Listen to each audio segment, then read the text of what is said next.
নোয়াখালীর সেনবাগের অন্যতম বাণিজ্যিক কেন্দ্র সেবারহাট বাজারে ভয়াবহ আগুনে কয়েকটি উৎপাদনমুখী কারখানা সহ ২৫টিরও বেশি দোকান পুড়ে গেছে। ফায়ার সার্ভিসের ৫টি ইউনিট, সেনাবাহিনী এবং স্থানীয়দের সহযোগিতায় প্রায় ৩ ঘন্টার চেষ্টায় নিয়ন্ত্রণে আসে আগুন।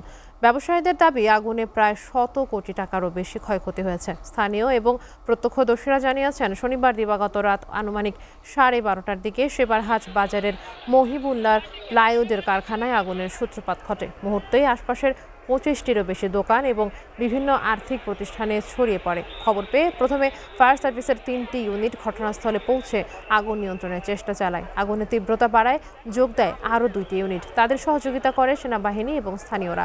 প্রায় ৩ ঘন্টার চেষ্টায় নিয়ন্ত্রণে আসে আগুন। ততক্ষণে পুড়ে ছাই হয়ে গেছে বিভিন্ন প্রতিষ্ঠান। এখনো পর্যন্ত আগুন লাগার সঠিক কারণ এবং ক্ষয়ক্ষতির পরিমাণ জানতে পারেনি ফায়ার সার্ভিস।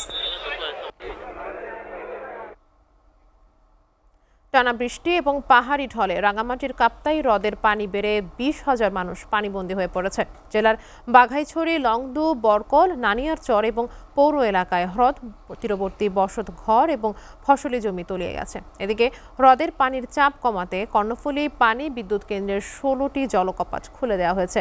দুর্গত মানুষকে ত্রাণ সহায়তা দিচ্ছে জেলা প্রশাসন। রাঙামাটি থেকে মোহাম্মদ সোলাইমানের প্রতিবেদন। দক্ষিণ এশিয়ার বৃহত্তম কৃত্রিম জলাশয় রাঙামাটির কাপ্তাই হ্রদ। কর্ণফুলী নদীর অববাহিকায় কাপ্তাই নামক স্থানে বাঁধ দেওয়ার ফলে এই হ্রদ সৃষ্টি হয়। হ্রদের পানির ধারণ ক্ষমতা ১০৯ ফিট MSL, কিন্তু তলদেশ ভরাট হয়ে যাওয়ায় হ্রদে পানি ধারণ ক্ষমতা কমে গেছে। বৃষ্টি নামলেই হ্রদের পানির উচ্চতা বেড়ে যায়। এবছরও বৃষ্টিপাত ও ভারত থেকে নেমে আসা পাহাড়ি ঢলে হ্রদের পানির উচ্চতা বিপদসীমা অতিক্রম করে ১০৯ ফিট ছুঁই করছে। এতে তীরবর্তী বসবাসকারী প্রায় ২০,০০০ মানুষ পানিবন্দী হয়ে দুর্ভোগ পোহাচ্ছে। যাতায়াতের সমস্যা, বাচ্চাদের স্কুলের সমস্যা, সব সমস্যা আমাদের। প্রতি বছর এইভাবে পানি বাড়ে, মানুষের চলাফেরা কষ্ট গায়ে গেছে। পানি হাত দিলে বাচ্চা স্কুলের গায়ে পারে, বড় সমস্যা ধরনের রোগী পানি গরম না দৌড়ি হতেছে, আসা যাওয়ার সমস্যা হতেছে।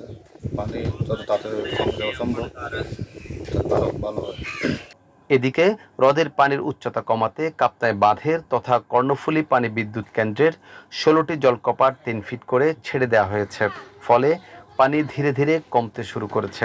জেলা প্রশাসন ও উপজেলা প্রশাসন পানিবন্দী দুর্গত মানুষদের ত্রাণ সহায়তা অব্যাহত রেখেছেন। কিছু ত্রাণ সহায়তা আমরা সরকারের পক্ষ থেকে উপজেলা প্রশাসন, জেলা প্রশাসনের নির্দেশনায় উপজেলা প্রশাসন দিচ্ছে। তো এই প্রতি পরিবারকে আমরা ১০ কেজি করে চাল দিচ্ছি ত্রাণ সহায়তা হিসেবে। এর মধ্যে পৌরসভায় আমরা অলরেডি ১৪০০ পরিবারকে আজকে বিকেল ৪টা পর্যন্ত ১৪০০ পরিবারকে আমরা ১০ কেজি করে চাল দিয়েছি ত্রাণ হিসেবে। ইউনিয়ন পর্যায়ে চাল দেওয়া হচ্ছে। বৃষ্টিপাত কমলে আগামী ১ সপ্তাহের মধ্যে কাপ্তাই হ্রদের পানি বিপদসীমার নিচে নেমে আসতে পারে বলে জানায় জেলা প্রশাসন। মোহাম্মদ সোলাইমান, এসএ টিভি, রাঙামাটি।